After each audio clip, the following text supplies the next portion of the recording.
جن چوروں امپورٹڈ لوگوں کو حکومت ملی ہے اور یہ جو کرائم منسٹر ہے یہ جو جس طریقے سے یہ ملک چلا رہا ہے، پرسوں رات جو انہوں نے 30 روپے پر لیٹر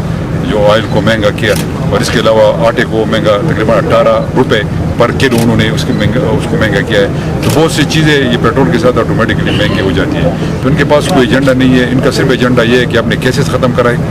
ECL سے اپنے نام نکلوائے اور یہ نیب میں وہ کچھ آرڈیننس وہ کرنا چاہتے ہیں، ریفارمز کرنا چاہتے ہیں، ریفارمز نہیں ہے بلکہ وہ چینج لانا چاہتے ہیں کہ ان پہ کوئی ہاتھ نہ ڈالے. اس کے علاوہ انہوں نے EVM مشین جو ہم چاہتے تھے کہ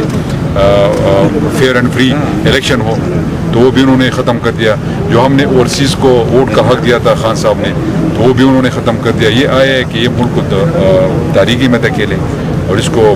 بینک ڈرافٹ کرا دے. تو یہ ان کا ایجنڈا ہے، صرف اپنے ذاتی ایجنڈے پہ، اور سارے کرمنل لوگ ہیں. 60% اس کا جو کیبنٹ ہے وہ نیب زدہ ہے، وہ عدالتوں سے ضمانت پہ ہے.